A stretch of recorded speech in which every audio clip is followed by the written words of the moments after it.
जय श्री राम। आज हम जेठ मास कथा अध्याय 30 यहाँ पर सुनने जा रहे हैं। ये अंतिम कथा है ज्येष्ठ मास की। और इससे पहले हमने जो पढ़ा था उसमें हमने ये सुना था कि स्कंद जी वहां उपस्थित ऋषि मुनियों को ज्येष्ठ मास के प्रातः कालीन स्नान का विशेष महत्व बता रहे थे। और उस समय एक बात वह और भी सुनाते हैं। वे कहते हैं कि इस श्रेष्ठ स्नान का महत्व इतना है कि यमराज जी ने भी इसके रहस्य को गुप्त कर दिया था, और जो भी इसका पालन करते हैं उनके बीच में यमराज जी विघ्न उत्पन्न करते हैं। अब यह सुनकर सभी ऋषि मुनि आश्चर्यचकित रह जाते हैं और वे स्कंद जी से पूछते हैं कि आखिर ऐसा क्यों हुआ, क्यों यमराज जी ज्येष्ठ मास में पुण्य करने वाले के कार्यों में विघ्न डालते हैं। तो उसका उत्तर हमें आज प्राप्त होगा। और इस कथा का वर्णन करते हुए सूत गोस्वामी कहते हैं, हे ऋषिगण, इस विषय में अब मैं आपको प्राचीन इतिहास सुनाता हूँ। ध्यान से सुनिए। उसका श्रवण करने से आप सभी लोगों के हृदय का संदेह दूर हो जाएगा। अनेक वर्षों पूर्व महिष्मती नगर में कनक नामक एक ब्राह्मण रहता था। वह हर प्रकार की विद्या से हीन, मूर्ख और परनिंदक था। वह कृषि कर्म करने वाला यह नित्य विक्रय विक्रय करता था, और वह भी अनेकों व्यवसाय से वह अपने कुटुंब का उदर पोषण करता रहता। इतने पर भी उस दुरात्मा कुटुंब को तृप्ति नहीं हुई और उसके उदर पूर्ति के लिए मार्ग में पथिकों का वध कर दिया। और फिर भी जब उसे तृप्ति नहीं हुई तो उसने चोरी की, और इस प्रकार वह द्विज अधम महिष्मती नगर में रहकर प्रतिदिन यह काम करता रहता। किसी दिन चोरी करते देखे जाने के कारण ग्राम वासियों ने उसे पकड़ लिया और बांधकर अच्छी तरह से उसे पीटा और अपने नगर से निकाल दिया। वह कुछ दिन उस गांव के पास वन में जाकर रहा और रात्रि में अपने घर वापस आकर पुनः वन चला जाता था। वन में शवापात यानी पशुओं का वध करके वो निर्दय भक्षण करता था। और इस तरह काम करते करते बहुत समय बीत गया। कई दिन बीत जाने के बाद अब ज्येष्ठ मास आया था, और तब वह कनक नाम का ब्राह्मण अर्धरात्रि के समय वन से अपने घर को आया। वस्त्र और अलंकार की चोरी करके पुनः वन में चला गया। मार्ग में उसने नदी देखी और उसे तैरकर उसने पार किया। इस प्रकार अज्ञानतावश ही ज्येष्ठ मास में उस ब्राह्मण ने प्रातः काल में स्नान कर लिया। इस प्रकार प्रतिदिन रात्रि में वन से आकर वह चोरी करता था और चोरों का धन लेकर प्रतिदिन उस नदी में स्नान करता हुआ वन में जाता था। इस प्रकार अज्ञानता से ही सही स्नान करते हुए से एक मास बीत गया। द्विजश्रेष्ठ ज्येष्ठ मास के शुक्ल पक्ष की चतुर्दशी की रात्रि में धन और वस्त्र की चोरी करके गट्ठा बांधकर नगर के बाहर आ गया, और तब तक प्रभात का समय हो गया था। इधर उधर लोगों को देखकर वहां से भागता हुआ वह नदी के तट पर आया। जब लोगों ने उसे वहां पर देखा तो उसकी पीठ पर काष्ठ, लकड़ी, पाषाण इत्यादि से उसे खूब मारा। इतने में वह कनक उस मारकर को अपने सिर पर धरकर अगाध जल में चला गया। अधिक शिथिल होने के कारण वो उस गहरे जल में जाकर डूबकर मर गया। उसकी मृत्यु के बाद उस कनक के लिए सूर्य के समान तेज युक्त दिव्य विमान बैकुंठ से आया। इधर उस कनक को अगाध जल में डूबते हुए देखकर यह क्या हुआ, यह क्या हुआ कहते लगे लोग सभी वापस आ गए। आश्चर्यचकित होकर देखने लगे। नदी तट के कुछ लोगों ने उस अगाध जल से उसे बाहर निकाला। उसे देखकर लोगों ने कहा, यह तो इसी नगर का रहने वाला कनक ब्राह्मण है। हम लोगों ने ही इसे नगर से बाहर निकाला था। और उसी क्षण वह कनक ब्राह्मण उत्तम दिव्य स्वरूप धारण करके दिव्य पुरुष विमान के सहित दूतों को देखकर स्वयं कहने लगा। उसने दूतों से कहा, हे दूतगण, यह बैकुंठ से आया हुआ विमान किस पुण्य से मुझे प्राप्त हुआ है। यह सुनकर देवदूतों ने कहा, हे कनक ब्राह्मण, अज्ञात ज्येष्ठ मास के स्नान से तुम्हें यह दुर्लभ विमान प्राप्त हुआ है। इसलिए आओ, इस पर सवार हो जाओ और बैकुंठ धाम में चलो। यह सुनकर कनक ब्राह्मण विमान पर सवार होकर बैकुंठ लोक में चला गया।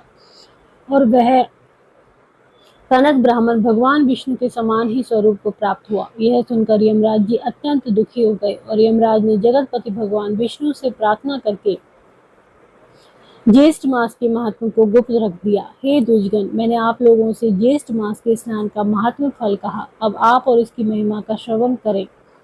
जो फल इस मास के महात्मा का श्रवण करने से मिलता है वह 100 यज्ञ करने पर भी नहीं मिलता। समस्त दान देने से, समस्त तीर्थों में स्नान करने से और जप यज्ञ से जो फल प्राप्त होता है वह फल महात्म्य श्रवण से मिलता है। इस मास के संपूर्ण महात्मा का श्रवण करने से मनुष्य पुनर्जन्म का भागी नहीं बनता। संपूर्ण अथवा आधा का भी आधा या फिर चतुर्थांश का भी आधा, सिर्फ एक अध्याय, आधा अध्याय, एक श्लोक, आधा श्लोक भी जो मनुष्य भक्ति और श्रद्धा से श्रवण कर लेता है, उसके अनंत पुण्य फलों का उदय हो जाता है। हे द्विजगण, स्वल्प पुण्यवान पुरुषों के पुण्य कार्य में अनेक विघ्न आते हैं और इसलिए विघ्न शांति हेतु मनुष्य को पुण्य करने चाहिए। अगर स्नान कर्म और महात्म्य श्रवण कर्म में विघ्न आ जाए तो उस विघ्न से पुण्य का त्याग ना करें, उस कर्म को दूसरे से करा दें। पुनः पुनः पुण्य कर्म करने से विघ्नों का नाश होता है। कलयुग में करने से योग्य बहुत से कर्म हैं। कलयुग के समय में उन सभी में पुराण श्रवण श्रेष्ठ कहा गया है। गौ हत्यारा, स्त्री हत्यारा, कृतज्ञ ब्राह्मण हत्यारा, पितृघाती, मात्र वधकर्ता, मद्यपान करने वाला, कुष्ठी, चोर, विश्वासघाती, ये सभी कलयुग में पुराण श्रवण करने मात्र से भी पाप मुक्त हो जाते हैं। पुराण का श्रवण बालक, वृद्ध, आतुर, निष्काम, सकाम, उत्तम, मध्यम, अधम सभी को करना चाहिए। शूद्र और पतित भी इस पुराण का श्रवण करें। इस पुराण के श्रवण से सभी इष्ट फल प्राप्त हो जाते हैं। निष्काम, सकाम, आस्था, अनास्था, स्पर्धा, कपट, निस्पृहा, सस्तु सभी लोग पुराण श्रवण से अपने मनोरथ को प्राप्त कर सकते हैं। भक्तिहीन होकर भी पातकी अगर इस महात्म्य का श्रवण करता है तो वह स्वर्ग में जा सकता है। और इस विषय में पाप नाशिनी एक कथा है, उसका श्रवण करें। प्राचीन काल में द्वारकापुरी में देव शर्मा नाम का एक ब्राह्मण रहता था। वह अत्यंत अधम था। ब्रह्म कर्म से भ्रष्ट वह ब्राह्मण सदैव प्रेत कर्म करता था और सर्वदा दुष्ट कर्म में लिप्त रहता था। फिर भी कुटुंब के निर्वाह के हेतु उसने चोरी करना शुरू किया और इस प्रकार उस रमणीय नगर में वह बहुत वर्ष बीत गए। उसके बाद देव योग से ज्येष्ठ मास आया। ज्येष्ठ मास में सभी नागरिक ज्येष्ठ स्नान करने के लिए प्रयास करने लगे और दान वस्तु पूजा सामान को लेकर प्रतिदिन गोमती में स्नान के निमित्त जाते थे। वहां जाकर स्नान, उत्तर वस्त्र धारण करके भगवान विष्णु के मंदिर में जाते थे और फिर सभी एकत्रित होकर ब्राह्मण श्रेष्ठ को व्यास आसन पर बिठाकर यथाशक्ति वस्त्र, अलंकार इत्यादि से पूजा करते थे। उस व्यास से आदर पूर्वक ज्येष्ठ मास का महात्म्य श्रवण करते थे और इस प्रकार 2 प्रहर वहां रहकर अपने गृह को आते थे। कई दिन बीत जाने पर वह द्विज अधम भी चोरी के लिए उद्यत, चोरी करने निरंतर वहां जाया करता था और कहां से क्या चोरी की जाए इस चिंता में उसे वहां पर तालाब के पास बहुत दिन बीत गए, लेकिन उसे चोरी करने का अवसर नहीं मिला। आज कहीं मैं वस्त्र आभूषण की चोरी करूंगा, इसी विचार से समय बीतता गया और विशेष पूर्णिमा तिथि आ गई। उस दिन सभी लोगों ने उत्साह पूर्वक स्नान इत्यादि कार्य किए और पुराण का श्रवण किया और व्यास का पूजन किया। वस्त्र, आभूषण, द्रव्य, फल, फूल इत्यादि अर्पित किए। वहां इस देव शर्मा ने चोरी का अवसर पाकर विचार किया कि आज मैं धन की इच्छा से इस व्यास का ही वध कर दूंगा। देव से प्राप्त इस व्यास के समस्त वस्तु का आज मैं चोरी करूंगा। मन में ऐसा निश्चय करके वह स्वयं वहां पर आया। व्यास का पूजन कर दंडवत पृथ्वी पर गिरकर प्रणाम करने लगा और कहने लगा, हे विप्रवर, मैं दरिद्र हूँ, मैंने आपको अपना शरीर दिया, मैं आपका दास हूँ, आप यथासुख मेरी सेवा का स्वीकार कीजिए। और इस प्रकार कहते उसने बाकी लोगों से सबसे ज्यादा कृत्रिम भक्ति दिखाई। उसके बाद सूर्यास्त हो जाने पर सभी लोग चले गए। वहां पर मात्र 2 लोग रह गए, उनमें से एक धूर्त और दूसरे व्यास। उसके बाद व्यास ने अपना सभी सामान एकत्रित किया, उसकी गठरी बनाकर उसके मस्तक पर रख दी। उस धूर्त ब्राह्मण ने उस गठरी को अपने सिर पर धारण किया और सिर झुकाकर मन ही मन प्रसन्न होता हुआ जाने लगा। इस तरह दोनों चलते हुए मार्ग में आगे गए तो उस दुष्ट ने विचार किया और फिर वह तालाब के मार्ग से धीरे धीरे व्यास जी के साथ जाने लगा। तालाब के पास पहुंचकर किसी तरह से वह आगे जाकर भाग गया। जब उस व्यास ब्राह्मण ने उसे नहीं देखा तो वे अत्यंत व्याकुल हो गए। वहां पर बड़ा कोलाहल करने लगे जिससे सभी लोग एकत्रित हो जाएं। और तब व्यास ने कहा, अहो, उसी धूर्त ने मेरा सब कुछ हरण कर लिया है। उस दुष्ट का मैंने कैसे विश्वास कर लिया। मैं मंदबुद्धि हूँ। अज्ञात चरित्र वाले मनुष्य में जो निंदित मनुष्य विश्वास करते हैं वे उसके वश में होकर नष्ट हो जाते हैं, जैसे बिड़ाल के वश में मूषक नष्ट हो जाता है। उसी प्रकार व्यास के वचन को सुनकर पूर्ववासियों ने राजा से जाकर कहा कि पूर्व के द्वार पर स्थित सभी लोग इधर उधर बाहर भीतर सभी स्थानों में उस चोर को ढूंढने लगे उसके बाद सूर्योदय होने पर जब दूतों ने पुनः अन्वेषण शुरू किया, तब कुछ लोगों ने उसे कूप के अंदर देखकर राजा से कहा। राजा की आज्ञा से उस धूर्त ब्राह्मण को उस कुएं से बाहर निकाला गया।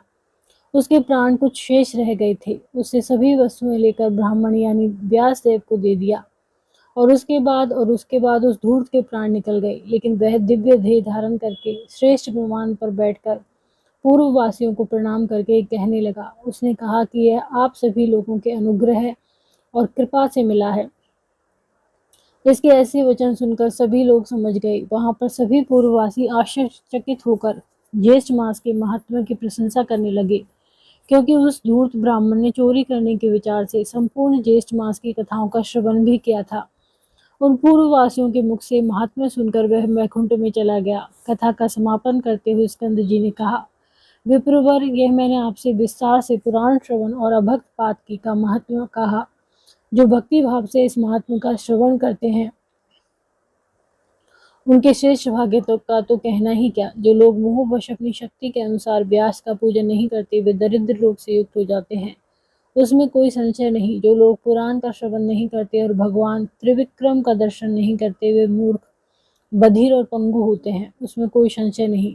इस प्रकार स्कंद जी के मुख से महात्म्य श्रवण करके सभी ब्राह्मण नंदन वन के पुष्पों की स्कंद जी पर वर्षा करने लगे। कुछ लोग नाचने और गाने लगे, कुछ लोग अन्य उपचारों से उनका पूजन करने लगे। श्रेष्ठ महात्मा का श्रवण करके वे सभी प्रसन्न हो गए और इस प्रकार ज्येष्ठ मास की विशेष महत्व श्रवण कथा का आज समापन होता है। धन्यवाद।